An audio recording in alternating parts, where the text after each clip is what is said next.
Hello friends, welcome to Sunrise classes. Let us again discuss youth competition times UP TET and C TET. तो आज जो है हम लोग क्या करेंगे, जितने भी वन लाइनर्स दिए गए हैं पूरे इस बुक में लगभग 1650 प्लस वन लाइनर्स हैं। हम लोग उसको एक ही जगह पर कंपाइल करके पूरा का पूरा कंप्लीट करने का प्रयास करेंगे, ताकि वन लाइनर्स का पूरा जो क्वेश्चंस हैं, जो भी संबंधित प्रश्न बन सकते हैं परीक्षा की दृष्टि से, उसको हम लोग स्टडी कर सकें। स्टार्ट करते हैं। शिक्षा है क्या? ये शिक्षा जीवन पर्यंत प्राप्त होने वाले अनुभव एवं ज्ञान है। शिक्षण क्रिया का केंद्र बिंदु है छात्र। शिक्षा वह है जो मुक्ति दिलाए या सह विद्या या विमुक्तये, ये कथन है शंकराचार्य जी का। शंकराचार्य जी का जन्म हुआ था केरल के कलादी में। मनुष्य की अंतर्निहित पूर्णता को अभिव्यक्त करना शिक्षा है, ये कहा था स्वामी विवेकानंद ने।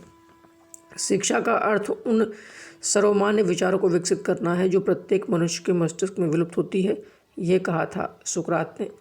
स्वस्थ शरीर में स्वस्थ मस्तिष्क का निर्माण करना ही शिक्षा है, यह कहा था अरस्तु ने। एजुकेशन को ई+डुको यानी एडुको का संयोग कहा गया है। ई का अर्थ होता है भीतर से और डुको का अर्थ होता है बाहर निकालना। बात करते हैं साइकी। साइकी का अर्थ होता है आत्मा। साइकोलॉजी का शाब्दिक अर्थ होता है आत्मा का विज्ञान। विद्या से अमरत्व की प्राप्ति होती है, ये कहाँ पर उल्लेख किया गया है? इसका उल्लेख किया गया है यजुर्वेद में। शिक्षा कैसा विज्ञान है? शिक्षा एक नियामक विज्ञान है।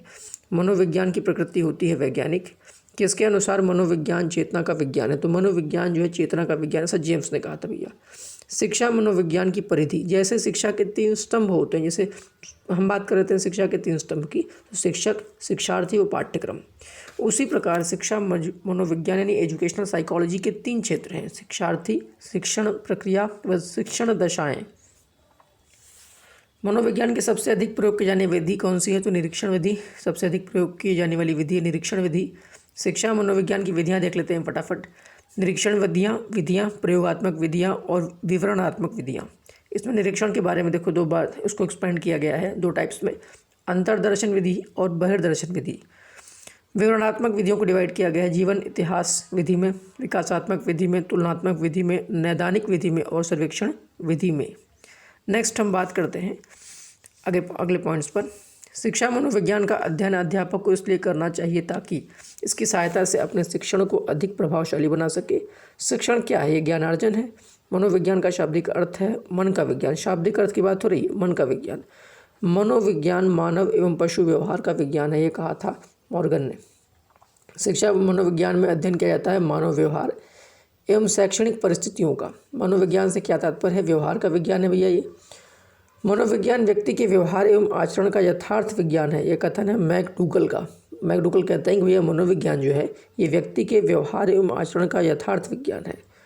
मैकडूगल के अनुसार मूल प्रवृत्तियों की संख्या होती है 14।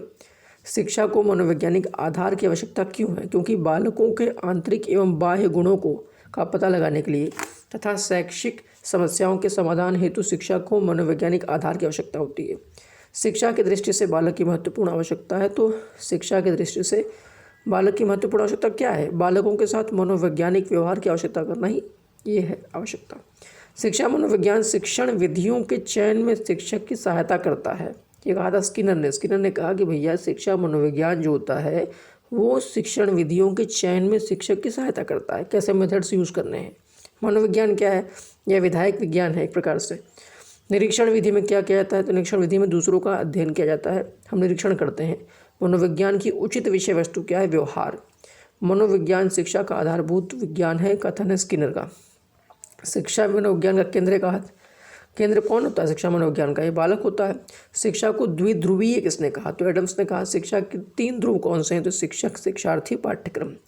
शिक्षा को त्रिध्रुवी मानने वाले प्रसिद्ध शिक्षा शास्त्री जॉन डेवी किस देश के निवासी? भैया पहली बात तो हमने जाना कि जॉन डेवी जो है उन्होंने शिक्षा को माना त्रिध्रुवी। और उसके बाद ये किस देश के हैं? अमेरिका के हैं। शिक्षा का स्तर ऊंचा उठाने के लिए आवश्यक है संपूर्ण शिक्षण प्रक्रिया का सतत मूल्यांकन। वैदिक काल में शिक्षा का सर्वोच्च उद्देश्य था मोक्ष की प्राप्ति। वैदिक काल में शिक्षा का आरंभ किस संस्कार से होता था? तो उपनयन संस्कार से। समावर्तन के समकक्ष संस्कार है उपसंपदा। मुस्लिम काल में प्रारंभिक शिक्षा दी जाती थी मकतब में।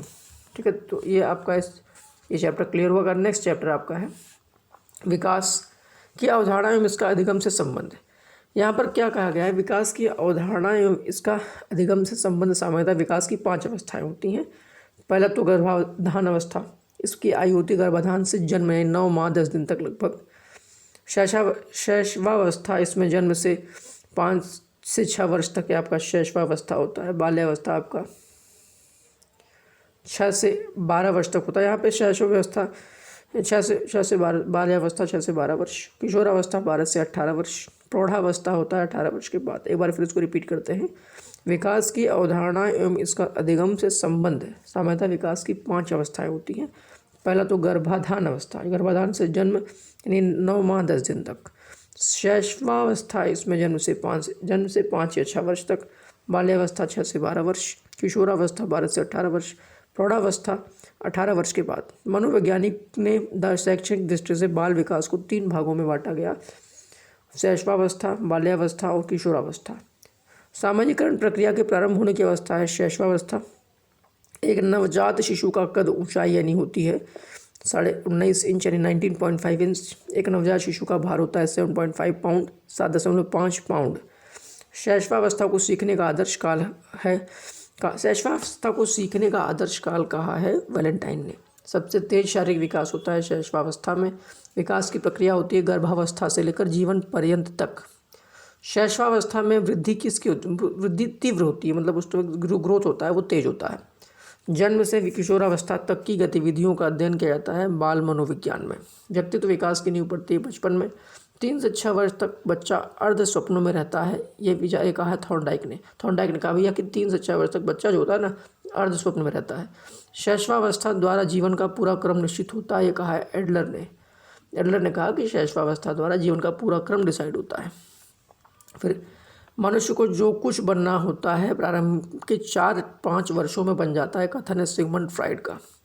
शैशवावस्था को बालक का कहा जाता है निर्माण काल। नवजात शिशु में हड्डियों की संख्या लगभग होती है 270, वैसे वयस्क में 206 होती है। 650 लगभग मांसपेशियाँ होती है, मसल्स होते हैं। कौन सी अवस्था में दोहराने की प्रवृत्ति तीव्र होती है? शैशवावस्था में। फ्राइड के अनुसार लड़कियों में कौन सी ग्रंथि पाई जाती है? फ्राइड के अनुसार लड़कियों में इलेक्ट्रा ग्रंथि पाई जाती है। फ्राइड के अनुसार लड़कों में कौन सी ग्रंथि पाई जाती है? तो इसमें उन्होंने बताया कि ओडिपस ग्रंथि होती है जो पाई जाती है लड़कों में। जन्म के समय शिशु की औसत लंबाई होती है 51.5 सेंटीमीटर यानी 51.5 सेंटीमीटर। नवजात शिशु का भार लगभग होता है 3.2 किलोग्राम। स्वप्रेम की भावना का विकास होता है शैशवावस्था में। जन्म के समय शिशु की धड़कन रहती है अनियमित, तो जन्म के समय शिशु की धड़कन जो होती है वो होती है अनियमित। हड्डियों में पाए जाने कौन से तत्व पाए जाते हैं? तो कैल्शियम, फास्फोरस और खनिज तत्व। हड्डियों में कौन से तत्व पाए जाते हैं? कैल्शियम, फास्फोरस और खनिज तत्व। कितने वर्ष का बच्चा सार्थक शब्दों का प्रयोग करने लगता है? 3 वर्ष। बालक के विकास की प्रक्रिया विकास की शुरुआत होती है जन्म या प्रसव पूर्व से।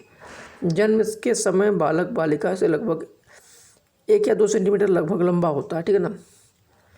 किस अवस्था में दांत बनना शुरू होते हैं? तो जन्म से पूर्व अवस्था में दांत बनना शुरू होते हैं। शैशव काल का नियत समय है जन्म से 5 या 6 वर्ष तक। स्व केंद्रित अवस्था होती है शैशवावस्था। शिक्षा की किंडरगार्टन पद्धति का प्रतिपादन किया था फ्रोबेल ने। भूख और प्यास क्या है? ये क्या है? जन्मजात प्रेरक है। ये बालक की प्रथम पाठशाला है परिवार। गर्भ में बालक को विकसित होने में दिन लगते हैं 280 दिन। वर्तमान में निःशुल्क बच्चों की शिक्षा के लिए कहा गया है समावेशी शिक्षा में मत कहने का मतलब सभी तरीके के बच्चे एक ही क्लास में रहेंगे, उस तरीके की बात की गई है। डाल्टन प्रणाली के जन्मदाता है मिस हेलेन पार्कहर्स्ट।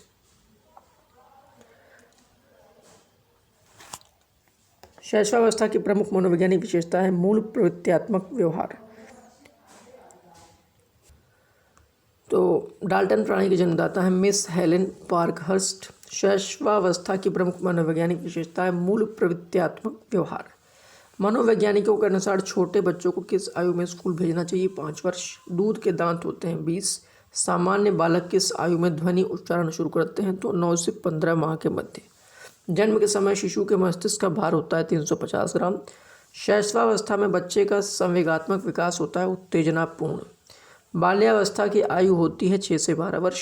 समूह की आयु होती है बाल्यावस्था। चुस्ती की भी आयु होती है बाल्यावस्था और गंदी आयु होती है बाल्यावस्था। तीनों ये समूह की आयु, चुस्ती की, गंदी आयु बाल्यावस्था को माना गया है। बाल्यावस्था को मिथ्या परिपक्वता कहा है रॉस ने। बाल्यावस्था को संवेगात्मक विकास का अनोखा काल कहा है कोल और ब्रूस ने। संवेगात्मक विकास का अनोखा काल कहा है कोल और ब्रूस ने। संग्रह करने की प्रवृत्ति किस अवस्था में पाई जाती है? तो बाल्यावस्था में। प्राथमिक विद्यालय में प्रवेश की अवस्था होती है बाल्यावस्था। क्रिया एवं खेल पर आधारित शिक्षा विधि है मॉन्टेसरी शिक्षण विधि। क्रिया एवं खेल पर आधारित शिक्षा विधि है। बाल्यावस्था में खेल की प्रकृति होनी चाहिए सामूहिक। वास्तविक जगत में प्रवेश की अवस्था है बाल्यावस्था। बाल्यावस्था में बालक संपर्क रखता है समवयस्क समलिंगियों से। बाल्यावस्था की प्रमुख मनोवैज्ञानिक विशेषता है सामूहिकता की भावना। बाल्यावस्था में सामान्यतः बालक का व्यक्तित्व होता है बहिर्मुखी व्यक्तित्व। बाल्यावस्था में शिक्षा का नया स्वरूप होना चाहिए। क्या स्वरूप होना चाहिए? तो सामूहिक खेलों एवं रचनात्मक कार्यों के माध्यम से शिक्षा दी जानी चाहिए कहा गया है। बाल्यावस्था की प्रमुख विशेषता है अधिगम की तीव्रता, अपेक्षाकृत स्थिर विकास प्रक्रिया, यथार्थवादी दृष्टिकोण। बालिकाओं का भाषा विकास बालकों से आगे रहता है बाल्यावस्था में। बाल्यावस्था में क्या होता है? बालिकाओं का भाषा विकास बालकों से आगे रहता है। हड्डियों का विकास होता है 16 वर्ष तक। 12 वर्ष से 18 वर्ष तक की आयु होती है किशोरावस्था। किशोरावस्था बड़े दबाव, तनाव, तूफान एवं संघर्ष की अवस्था है, इसको कहा है स्टेनले हॉल ने। अत्यंत द्रुत एवं तीव्र विकास का काल है पूर्व किशोरावस्था। किशोरावस्था में संवेग प्राय होते हैं अधिक उग्र। किशोरावस्था में शिक्षा का नया क्या स्वरूप होना चाहिए? तो किशोरावस्था में जीविकोपार्जन के उद्देश्य की पूर्ति के लिए शिक्षा होनी चाहिए। किशोर ही वर्तमान की शक्ति और भावी आशा को प्रस्तुत करता है, ये कहा था क्रो एवं क्रो ने। ठीक है ना। इस बात पर कोई मतभेद नहीं हो सकता कि किशोरावस्था जीवन का सबसे कठिन काल है, ये कहा है किरपैट्रिक ने। इन्होंने प्रोजेक्ट मेथड की भी डिस्कवरी की थी। किरपैट्रिक ने। किशोरावस्था को अंग्रेजी में कहते हैं एडोलेसेंस। बालक का शारीरिक, मानसिक, सामाजिक और संवेगात्मक विकास किस अवस्था में पूर्णता को प्राप्त होता है? तो किशोरावस्था में। संवेगात्मक विकास में किस अवस्था में तीव्र परिवर्तन होता है? तो किशोरावस्था में। यहाँ देख लेते हैं फटाफट। किशोरावस्था कठिन काल के रूप में कैसे कैसे? समायोजन में असमर्थता होती है, संवेगात्मक अपरिपक्वता, यौन आकर्षण कामुकता, निषेधात्मक व्यवहार और अध्ययन में अरुचि, बहिर्गामी प्रवृत्ति होती है, मूल्य आदर्श में संघर्ष होता है। उसके बाद पेंडुलम जैसी अवस्था की अनुभूति होती है, उदासीनता होती है, दिवा स्वप्न आते हैं, या स्वच्छंदता, नियंत्रण अनुशासन से मुक्ति होती है। इस प्रकार की चीज़ें इसमें होती है। थोड़ा सा क्लियर नहीं है, उसको हम ध्यान से दोबारा देख सकते हैं। इस तरीके से किशोरावस्था कठिन काल के रूप में कैसे कैसे? समायोजन में जो है असमर्थता होगी, संवेगात्मक अपरिपक्वता होगी, यौन आकर्षण या कामुकता वाली बात आती है। यहाँ पर निषेधात्मक व्यवहार होगा, अध्ययन में रुचि होगी, बहिर्गामी प्रवृत्ति होती है आपका, मूल्यों या आदर्शों में संघर्ष, पेंडुलम जैसी अवस्था की अनुभूति होती है, उदासीनता होती है, दिवा स्वप्न, स्वच्छंदता या नियंत्रण अनुशासन से मुक्ति होती है। इस तरीके की चीज़ें यहाँ पर हैं। देख लेते हैं नेक्स्ट पेज में। किशोरावस्था की विशेषताओं की सर्वोत्तम रूप से व्यक्त करने वाला एक शब्द है, वो है परिवर्तन। किशोरावस्था बाल्यकाल अथवा प्रौढ़ावस्था के बीच की कैसी अवस्था है? तो अस्थिरता की अवस्था होती है। ये क्या होती है? बाल्यकाल और प्रौढ़ावस्था के बीच की अवस्था होती है, अस्थिरता की अवस्था। किशोरावस्था की प्रमुख मनोवैज्ञानिक विशेषता है पूर्ण संवेगात्मक विकास के कारण स्थायित्व एवं समायोजन का अभाव। एडोलेसेंस किसकी रचना है? जीएस हॉल की। किशोर में जो शारीरिक, मानसिक और संवेगात्मक परिवर्तन होते हैं वे अकस्मात होते हैं, ये कहा है जीएस हॉल ने। जीएस हॉल ने कहा भैया किशोरों में जो शारीरिक, मानसिक और संवेगात्मक परिवर्तन होते हैं वे अकस्मात होते हैं। धार्मिक एवं नैतिक शिक्षा दी जानी चाहिए किशोरावस्था में। स्टेनले हॉल कहाँ के मनोवैज्ञानिक थे? तो ये थे अमेरिका के। तूफान और तनाव की अवस्था बात करने वाले स्टेनले हॉल ने किशोरावस्था को 4 शब्द या तत्व के रूप में परिभाषित किया। कौन कौन से? संघर्ष, तनाव, तूफान, विरोध की अवस्था। संघर्ष, तनाव, तूफान, विरोध की अवस्था। किशोरावस्था की प्रमुख विशेषता नहीं है तो संचय की प्रवृत्ति नहीं होती यहाँ पर। किशोरावस्था की प्रमुख विशेषता है तो संवेगों का आधिक्य, कल्पना की बहुलता, मानसिक विकास, सब क्या है? किशोरावस्था की प्रमुख विशेषता है। संवेग शब्द का शाब्दिक अर्थ है उत्तेजना या भावों में उथल पुथल। किस अवस्था में आवेगों की तीव्र स्थिति उत्पन्न होती है? तो किशोरावस्था में बालक रुचि रखता है विषम लिंगी में। फिर शक्तियों तथा संवेदनशीलता, अवलोकन, प्रत्ययीकरण, स्मृति, ध्यान, कल्पना, चिंतन, बुद्धि, तर्क आदि में वृद्धि को होती है। मानसिक विकास इसी को बोलते हैं मानसिक विकास में। ये सब चीज़ों की वृद्धि होती है। शक्ति में शक्तियों तथा संवेदनशीलता, अवलोकन, प्रत्ययीकरण, स्मृति में भी वृद्धि होगी, कल्पना, चिंतन, बुद्धि, तर्क, इस समय वृद्धि होती है। कब? मानसिक, इसी को मानसिक विकास कहते हैं। पाठ्यक्रम का अर्थ होता है तो दौड़ का वह पथ जिस पर दौड़कर बालक अपने व्यक्तित्व का विकास करता है। पाठ्यक्रम शिक्षक के हाथों में एक साधन है जिससे वह अपने छात्र को अपने कक्षा अपने कला कक्षा में अपने शैक्षिक लक्ष्यों के अनुसार ढालता है, ये कहा था कनिंघम महोदय ने। कनिंघम महोदय ने क्या कहा कि पाठ्यक्रम जो होता है वो शिक्षक के हाथों में एक साधन है जिससे वह अपने छात्र को अपने कला कक्षा में अपने शैक्षिक लक्ष्यों के अनुसार ढालता है। बालक अपने व्यवहार की सामाजिक स्वीकृति चाहता है। किशोरावस्था में बालकों के सर्वांगीण विकास का दायित्व है शिक्षक एवं बालक दोनों पर। सामान्य बालक संवेगात्मक रूप से होता है संतुलित। जब किशोर में किसी वस्तु, समस्या या परिस्थिति के लिए निजी स्तर पर निर्णय लेने की क्षमता का विकास परिपक्व होने लगता है तो इसे संज्ञानात्मक विकास कहते हैं। बालकों में होने वाले क्रमबद्ध रूप से सुसंगत परिवर्तन की श्रृंखला को विकास कहते हैं। तो इस तरीके से हमने इसको पेज को देखा। नेक्स्ट देखते हैं आप। शिशु में कब भय एवं क्रोध से संबंधित संवेग का विकास होने लगता है? तो 1 वर्ष में। सामाजिक विकास के संदर्भ में कथन सही नहीं है। तो यहाँ पे कुछ स्टेटमेंट दिया रहा होगा, यहाँ पे एक आ गया जो कथन सही नहीं, उसी को हम चर्चा करेंगे। बालकों के विकास के रूप में समाज को प्रथम पाठशाला माना गया, जो कि नहीं सही है, जो एक्चुअल में परिवार प्रथम पाठशाला होता है। गर्भावस्था यानी कंसेप्शन पीरियड के दौरान के संदर्भ में कथन सही नहीं है, तो यहाँ पर भी वही स्टेटमेंट दिया गया होगा ऑप्शन में। तो वही जो कथन सही नहीं ये है कि गर्भावस्था में विकास की गति मंद होती है, ऐसा कुछ नहीं होता। गर्भावस्था में विकास की गति मंद नहीं होती है। विकास की प्रक्रिया बालक की गर्भावस्था से लेकर जीवन पर्यंत एक क्रम में चलती रहती है तथा प्रत्येक अवस्था का प्रभाव दूसरी अवस्था पर पड़ता है। इस कथन का संबंध है हरलॉक, जो कि मनोवैज्ञानिक है। विकास कभी न समाप्त होने वाली प्रक्रिया है। विचार संबंधित है निरंतरता का सिद्धांत, थ्योरी ऑफ कंटिन्यूटी। निचली कक्षाओं में शिक्षण की खेल पद्धति मूल रूप से आधारित है विकास एवं अभिवृद्धि के मनोवैज्ञानिक सिद्धांतों पर। वह अवस्था जिसमें बच्चे अपने समवयस्क समूह यानी पीयर ग्रुप के सक्रिय सदस्य हो जाते हैं वह किशोरावस्था। खिलौने की आयु कहा जाता है पूर्व बाल्यावस्था को, पूर्व बाल्यावस्था। विकास का अर्थ है परिपक्वता एवं अनुभव के फलस्वरूप होने वाले परिवर्तनों की श्रृंखला। विकास का अर्थ क्या है? परिपक्वता एवं अनुभव के फलस्वरूप होने वाले परिवर्तनों की श्रृंखला। बालकों की सोच अमूर्तता की अपेक्षा मूर्त अनुभवों एवं प्रत्ययों से होता है। यह अवस्था है 7 से 11 वर्ष तक। बचपन के सांप्रतिक दृष्टिकोण की मान्यता है बचपन वृद्धि एवं परिवर्तन की अनूठी विधि अवधि है। एक प्रसामान्य 12 वर्ष के बच्चे में सबसे अधिक होना संभव है समकक्षी के अनुमोदन के लिए बेचैनी। मनोविज्ञान के अनुसार बाल विकास की सबसे जटिल अवस्था है किशोरावस्था। वह अवस्था जिसमें शर्म तथा गर्व जैसी भावना का विकास होता है। तो शर्म वही बाल्यावस्था वाली बात चलेगी। किशोर बाल्यावस्था शर्म तथा गर्व जैसी भावना का विकास होता है। तो बाल्यावस्था शैशवावस्था की मुख्य विशेषता नहीं तो चिंतन प्रक्रिया। किस मनोवैज्ञानिक के अनुसार विकास एक सतत और धीमी धीमी प्रक्रिया? स्किनर ने कहा था बाल्यावस्था की होती है 6 से 12 वर्ष तक। विकास और बुद्धि से वृद्धि से तात्पर्य है आकार, सोच, समझ, कौशलों में वृद्धि। परिपक्वता का संबंध है विकास से। तनाव और क्रोध की अवस्था है किशोरावस्था। सीखने की प्रोजेक्ट विधि किस अवस्था के लिए उपयोगी है? तो बाल्यावस्था, पूर्व बाल्यावस्था और किशोरावस्था तीनों के लिए उपयोगी है।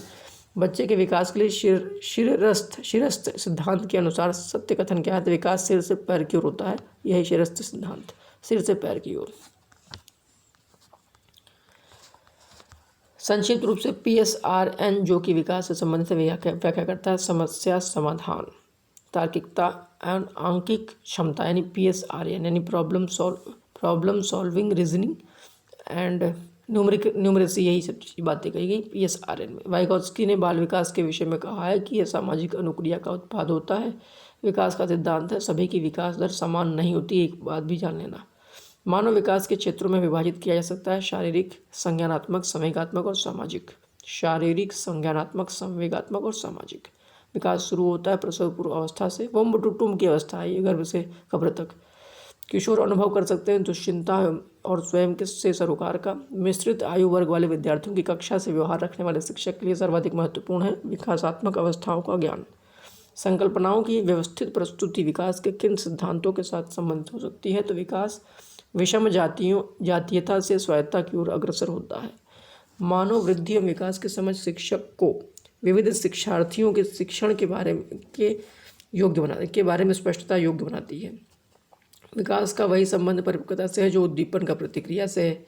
फिर मानसिक परिपक्वता की ऊंचाइयों को छूने के लिए प्रयत्नरत रहना संबंधित है किशोरावस्था से। विकास के किस काल को अत्यधिक दबाव और तनाव का काल कहा गया? तो किशोरावस्था। इरफान खिलौने तोड़ता है तथा उसमें अवयवों को देखने के लिए उसे अलग अलग कर देता है।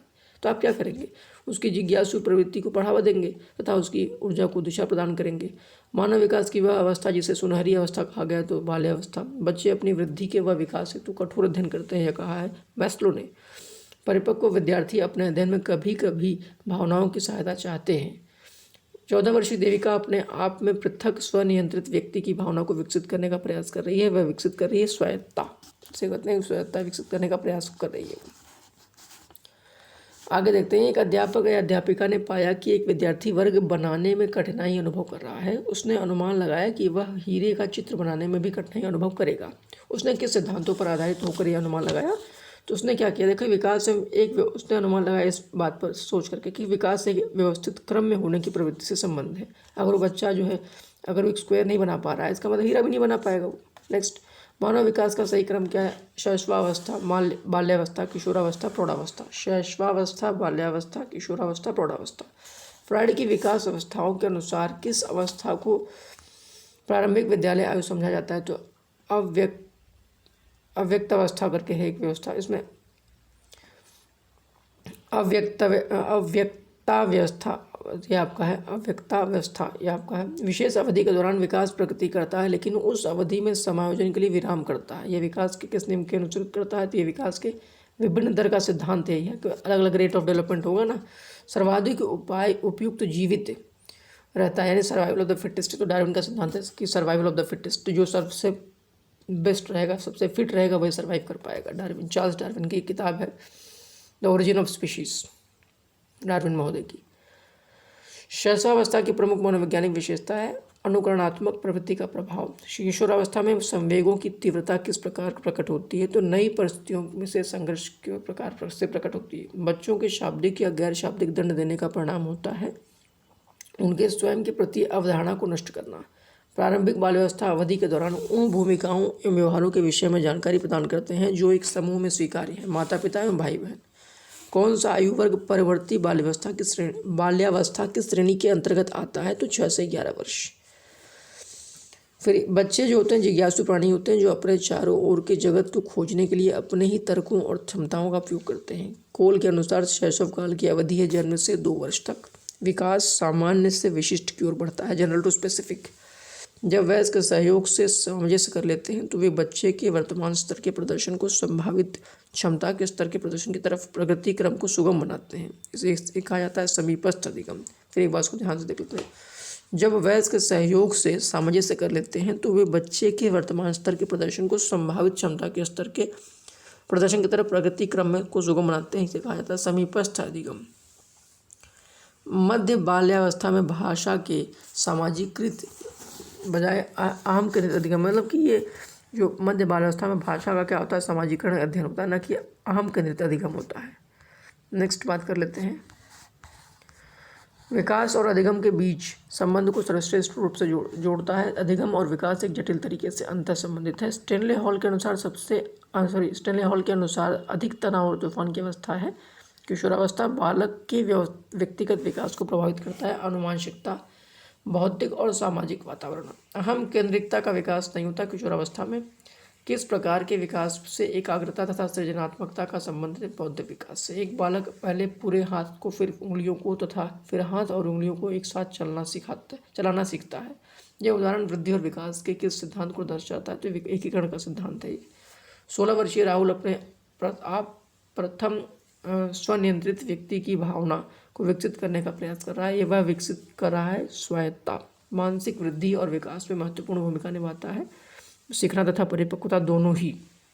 विकास की गति एक व्यक्ति से दूसरे व्यक्ति में भिन्न होती है, किंतु यह एक क्रमबद्ध और व्यवस्थित नमूने का अनुगमन करती है। मनोवैज्ञानिकों के अनुसार किस विधि द्वारा मूल प्रवृत्तियों में परिवर्तन लाया जाता है? तो मार्गांतरीकरण द्वारा हम क्या कर सकते हैं? मूल प्रवृत्ति में परिवर्तन ला सकते हैं। विकास के मनोसामाजिक सिद्धांत का प्रतिपादन एरिक्सन ने किया था। अधिकारी ग्रंथि कहते हैं पीयूष ग्रंथि को। तर्क, जिज्ञासा तथा निरीक्षण शक्ति का विकास होता है 11 वर्ष की आयु में। किस अवस्था में बालकों में नई खोज करने की और घूमने की प्रवृत्ति बहुत अधिक बढ़ जाती है? तो उत्तर बाल्यावस्था में। फिर 3 अथवा 4 वर्ष की अवस्था तक बालक की दृष्टि एवं श्रवण इंद्रियां पूर्ण विकसित हो चुकी होती हैं। कक्षा 1 और 2 स्तर के बच्चे मूर्त अनुभवों से शीघ्र सीखते हैं। बच्चों के विकास के सिद्धांत को समझना शिक्षक की सहायता करता है, वैसे शिक्षार्थियों को भिन्न अधिगम शैलियों को प्रभावी रूप से संबोधित करने में। एक बच्चे की वृद्धि और विकास के अध्ययन की सर्वाधिक अच्छी विधि है विकासीय विधि। विकास की किस अवस्था में बुद्धि का अधिगम विकास होता है? तो किशोरावस्था। बुद्धि का अधिगम विकास होता है। तो ये क्या है आपका किशोरावस्था। अब देख लेते हैं नेक्स्ट पॉइंट। तो जो व्यक्ति समान नहीं होते परंतु सभी बालकों में विकास का क्रम समान होता है, यह कथन है गैरोल का। दो व्यक्ति या समान नहीं होंगे, सभी बालकों में विकास का जो क्रम होगा वो समान होगा। यह कथन किस मनोवैज्ञानिक का? तो गैरोल का है। विकास की प्रक्रिया पूर्ण निश्चित दिशा में आगे बढ़ती है, यह कथन बाल विकास की दिशा का सिद्धांत का अनुसरण करता है। बाल विकास को प्रभावित करने वाले कारक होते हैं आंतरिक एवं बाह्य दोनों कारक। बाल विकास का जो सिद्धांत यह बताता है कि बालकों का विकास उनके वैयक्तिक अंतर का सिद्धांत के अनुरूप होता है, ठीक है ना। कहने का मतलब ये बाल विकास इसका सिद्धांत वो बताता है कि बालकों का विकास उनके वैयक्तिक अंतर का सिद्धांत एक वैयक्तिक अंतर का सिद्धांत एक ये होता है जो ये बताता है कि बालकों का विकास जो होगा उनके अनुरूप होगा। बालक के व्यक्तित्व के सर्वांगीण विकास के लिए आवश्यक है कि उसके व्यवहार की जानकारी शिक्षकों को हो। एक भावात्मक रूप से संतुलित छात्र कक्षा छात्र में अपने सहपाठियों से मैत्रीपूर्ण संबंध रखता है। यदि एक विद्यार्थी कोई प्रश्न पूछता है जिसका उत्तर आपके पास नहीं है तो आप क्या करेंगे? तो प्रश्न का जवाब ढूंढकर अगले दिन उसे बताएंगे। एक बालक के व्यक्तित्व के मापन की सर्वाधिक वस्तुनिष्ठ विधि है प्रक्षेपीय विधि। विद्यार्थियों को दिए जाने वाले परामर्श की सर्वाधिक उपयोगिता यह है कि उनमें आत्मविश्वास की अभिवृद्धि होती है। शिक्षा मनोविज्ञान की प्रकृति है विध्यात्मक विज्ञान, बता चुका हूँ उसको एक बार। शिक्षक की भूमिका है ज्ञान निर्माण और सरलीकरण करना। शिक्षक का उद्देश्य होना चाहिए विद्यार्थियों को व्यवहारिक जीवन के लिए तैयार करना। एक उत्तम कक्षा शिक्षक छात्रों को पारस्परिक संवाद के लिए प्रोत्साहित करता है।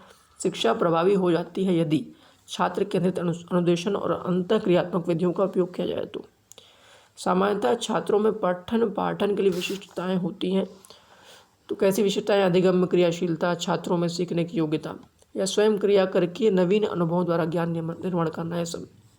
एक छात्र को मार्गदर्शन के लिए एक अध्यापक को जानना आवश्यक है। तो कैसे? अधिगम की कठिनाई को जानना आवश्यक है, उसके व्यक्तित्व को जानना आवश्यक है, उसके घर के वातावरण को भी जानना आवश्यक है। शिक्षकों को शिक्षण विधियों का अभ्यास में लाना चाहिए अंतःक्रियात्मक विधियों द्वारा।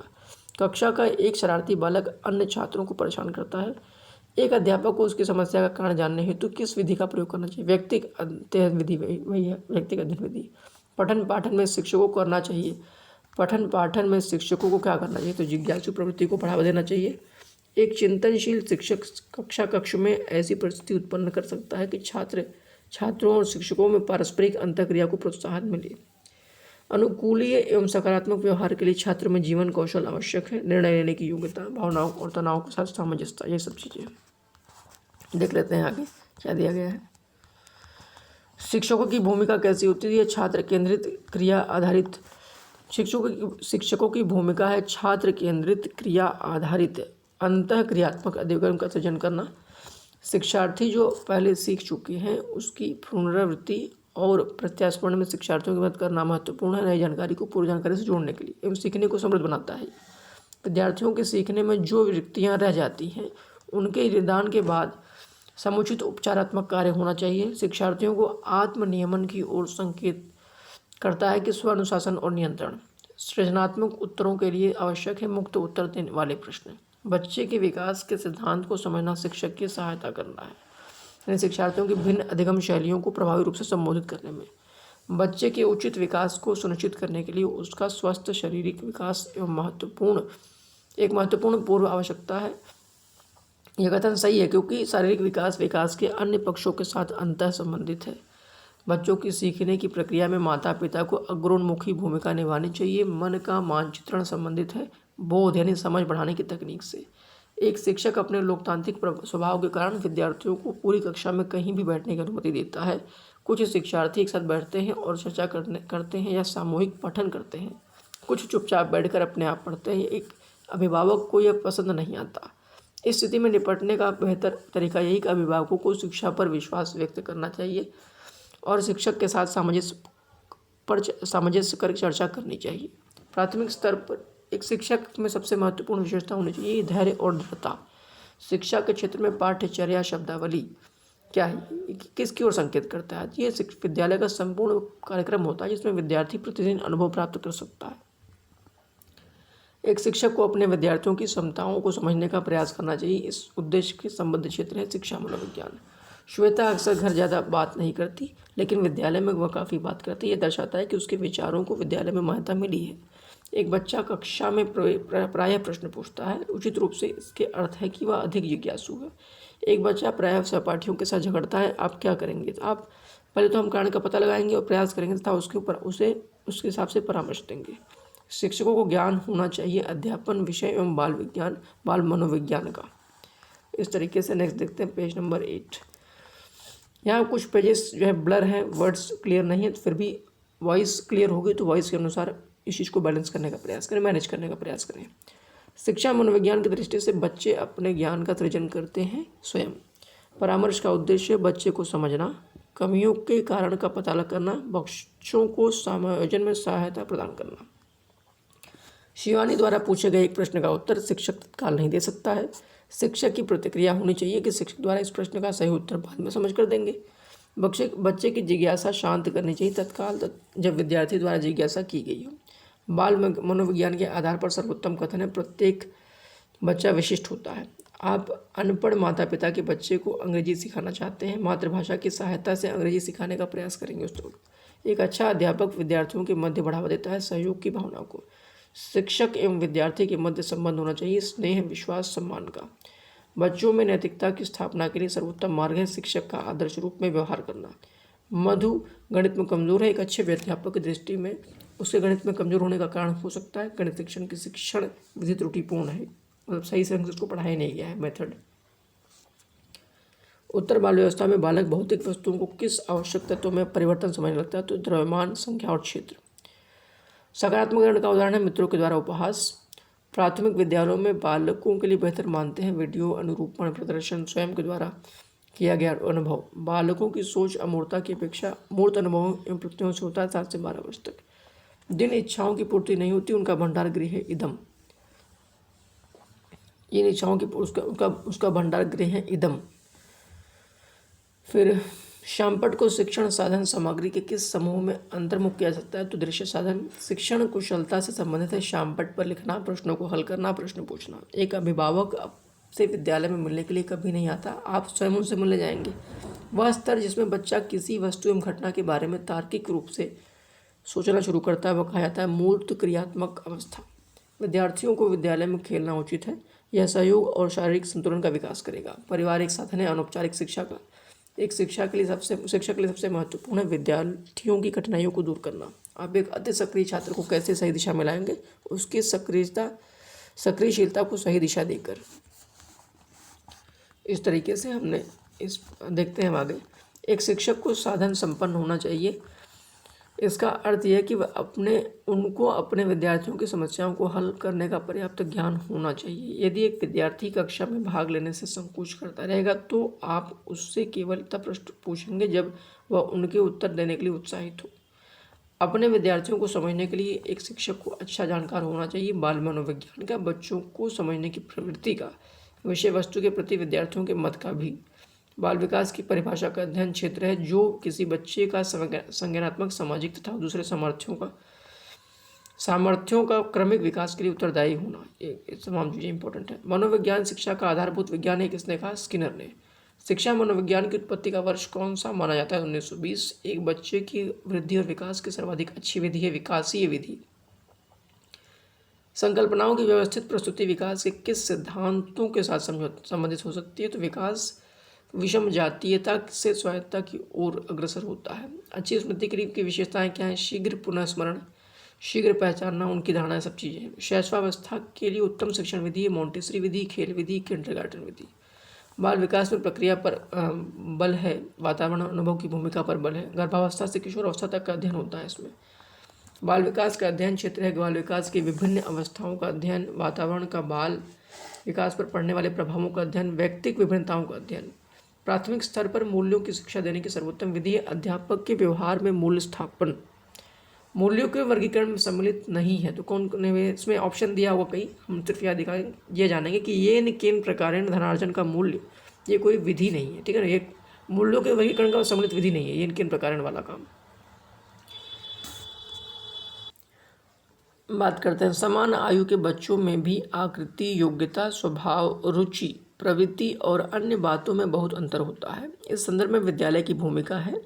तो यह सुनिश्चित करना कि प्रत्येक बच्चे की अपनी क्षमताओं के अनुसार विकास के अवसर मिले। मनोलैंगिक विकास में सुप्तावस्था का वर्ष अंतराल संबंधित है तो 6 से यौवन तक। बच्चे के विकास सिद्धांतों को समझना शिक्षक की सहायता करना है। शिक्षार्थियों के भिन्न अधिगम शैलियों को प्रभावी रूप से संबोधित करने से। प्राथमिक शिक्षक के लिए बाल मनोविज्ञान का ज्ञान आवश्यक है क्योंकि वह बच्चों के व्यवहार को समझने में शिक्षक की सहायता करता है। बालक के शारीरिक व क्रियात्मक विकास की दिशा होती है सिर से पैर तथा शरीर से के मध्य से बाहर की ओर। अब बात करते हैं नेक्स्ट पेज की। वंशानुक्रम में वे सभी बातें समाहित रहती हैं जो जीवन का प्रारंभ करते समय जन्म के समय नहीं वरन जन्म से लगभग 9 माह पूर्व गर्भाधान के समय व्यक्ति में उपस्थित थी। देख लेते हैं क्या क्या है वंशानुक्रम के नियम। समानता का नियम है, भिन्नता का नियम है, त्यागमन का नियम है, आपका चयनित गुणों का नियम है, मातृ एवं पितृ पक्षों का नियम है और संयोग का नियम है।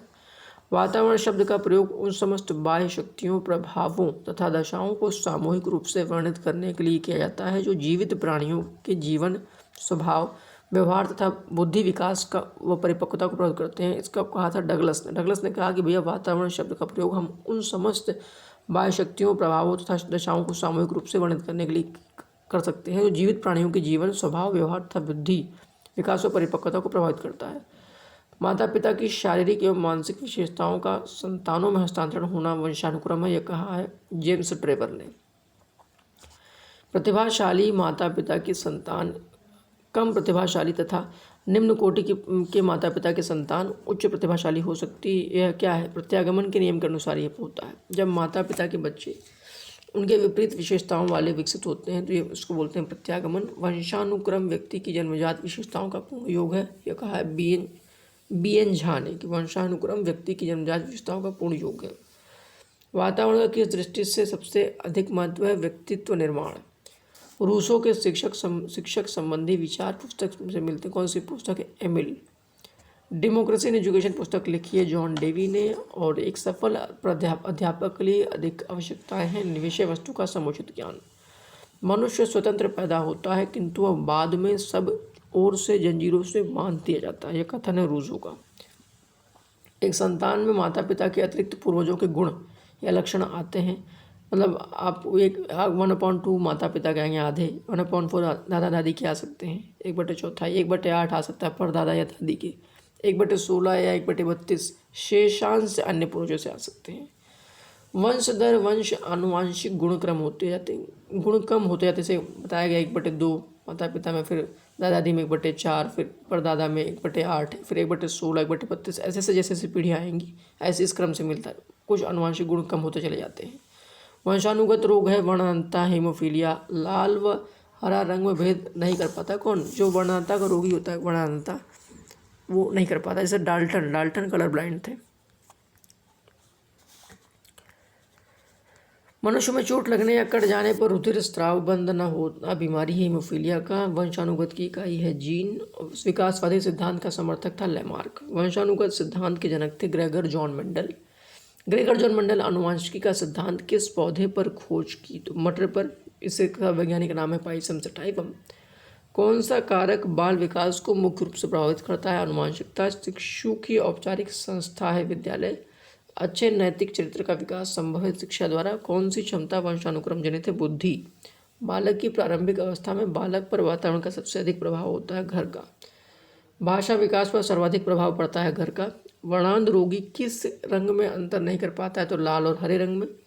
पाइसम सटाइवम वैज्ञानिक नाम है उद्यान मटर का। संतान को पिता से जीन प्राप्त होते हैं 50%।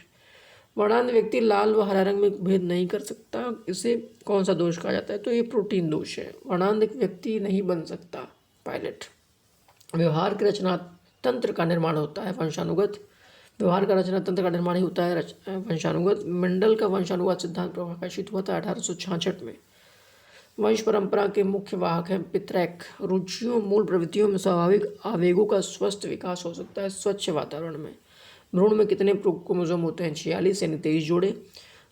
आँखों व त्वचा का रंग होता है फिनोटाइप होता है। देखो भैया फिनोटाइप होता है जीनोटाइप। फिनोटाइप जो लक्षण में दिखते हैं, कलर, जैसे कलर हो गया, ऊंचाई, लंबाई, या ये सब चीज़ें क्या फिनोटाइप है। और जो जीन में होता है उसे बोलते हैं जीनोटाइप, जो दिखता नहीं है। नर क्रोमोसोम है XY, मादा क्रोमोसोम है XX। वंशानुगतता का निर्धारण होता है जीन्स के द्वारा। निषेचित अंडा कहलाता है भ्रूण। जन्म से पूर्व काल में कितनी अवस्थाएं होती हैं? तो 3। सबसे छोटी कोशिका होती है शुक्राणु। हमारे शरीर की बात हो रही है, मेल में शुक्राणु। सबसे बड़ी कोशिका कौन सी होती है? ओम या अंडा। फीमेल में बात हो रही है, सबसे बड़ी कोशिका कौन सी होती है? ओम या अंडा। भ्रूण काल होता है 2 से 8 सप्ताह। लड़का या लड़की होना निर्धारित होता है नर शुक्राणु द्वारा। नर शुक्राणु। वंशानुगत गुणों का एक पीढ़ी से दूसरी पीढ़ी में स्थानांतरण होने की प्रक्रिया को आनुवांशिकता कहते हैं। जीव सांख्यिकी सिद्धांत का प्रतिपादन फ्रांसिस गाल्टन ने किया था। जीव सांख्यिकी सिद्धांत का आनुवांशिकता एवं वातावरण दोनों एक दूसरे के पूरक हैं। बालकों की बुद्धिमत्ता निर्भर करती है पारिवारिक परिवेश पर। और अब देखते हैं वंशानुगत प्रभाव बालकों पर पड़ता है कैसे? शारीरिक। फिर रिपीट करते हैं उस क्वेश्चन को। वंशानुगत प्रभाव बालकों पर पड़ता है। शारीरिक लक्षणों पर प्रभाव, चरित्र पर प्रभाव, बुद्धि पर प्रभाव। गुणसूत्र होता है स्थिर। बालक के चरित्र का विकास किसके द्वारा होता है? इच्छा शक्ति द्वारा, बर्ताव व्यवहार द्वारा, नैतिकता द्वारा। व्यक्तित्व स्थायी समायोजन है पर्यावरण के साथ, जीवन के साथ, प्रकृति के साथ। मानसिक विकास को प्रभावित करने वाले कारक है वंशानुक्रम, परिवार का वातावरण, परिवार की सामाजिक स्थिति। माता पिता से वंशजों में स्थानांतरित होने वाले लक्षणों को कहा जाता है आनुवांशिकता। मानव व्यक्तित्व परिणाम है आनुवांशिकता और वातावरण की अंतःक्रिया पर। जुड़वा भाइयों में से एक को सामाजिक एवं आर्थिक रूप से धनाढ़ परिवार द्वारा गोद लिया जाता है और दूसरे को एक निर्धन परिवार द्वारा। 1 वर्ष के बाद उनके बुद्धि लब्धांक के बारे में से हम कह सकते हैं कि सामाजिक अवलोकित होने की सर्वाधिक संभावना है। सामाजिक आर्थिक स्तर बुद्धि लब्धांक को प्रभावित नहीं करता। यहाँ पे कहा गया कि सामाजिक आर्थिक स्तर जो होता है वो बुद्धि लब्धांक को प्रभावित नहीं करता। इसलिए कोई फर्क नहीं पड़ने वाला है कि बुद्धि लब्धांक में अलग अलग, मतलब एक बच्चा बड़े परिवार में गया, एक छोटे परिवार में गया, उससे बुद्धि लब्धांक के स्तर में कोई प्रभावित नहीं पड़ेगा। मुख्य रूप से आनुवांशिकता संबंधी कारक है आंखों का रंग। शारीरिक गठन के अतिरिक्त सभी वातावरणीय कारक विकास को आकार देते हैं। बच्चे के विकास में आनुवांशिकता और वातावरण की भूमिका के बारे में कथन सत्य कौन सा? समवयस्कों और पितृक यानी जीन्स का सापेक्ष योगदान योगात्मक नहीं होता।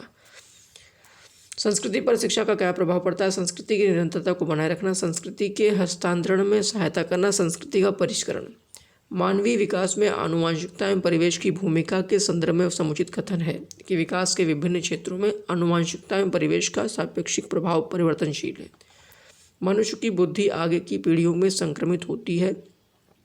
वातावरण का कार्य इस जन्मजात योग्यता के विकास के लिए उपयुक्त परिस्थितियों का निर्माण करता है।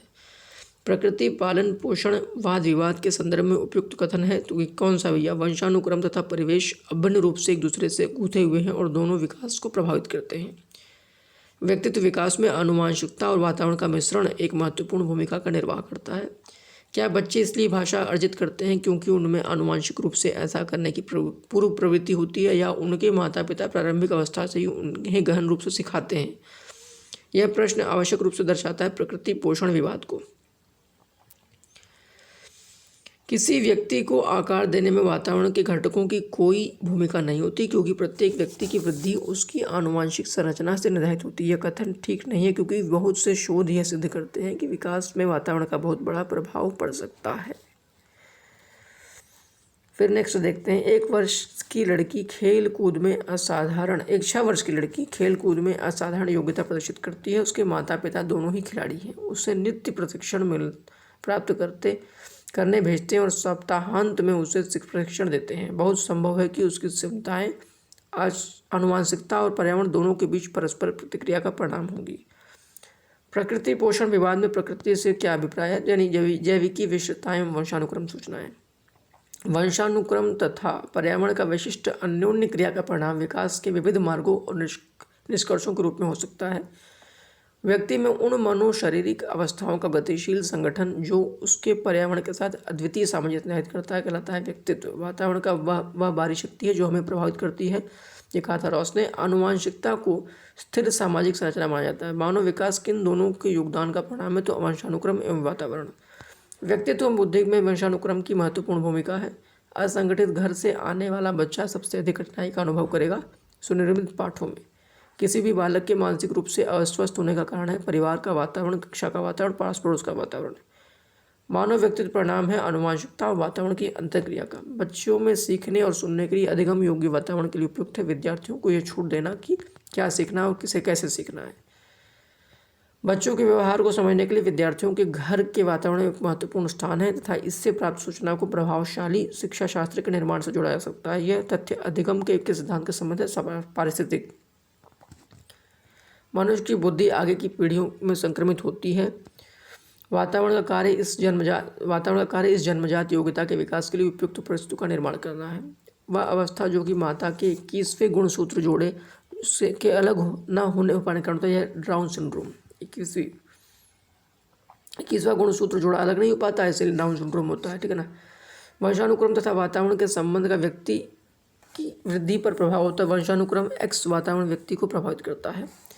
मानव जाति में वे कौन से व्यक्तिक निर्धारक तत्व हैं जो मानव जाति की विविधता को बताते हैं? तो आनुवंशिकता व पर्यावरण की अंतःक्रिया। इस तरीके से हमने जो है इस सीरीज में लगभग 40 पेजेस हैं और हमने लगभग 10 पेजेस कवर किए और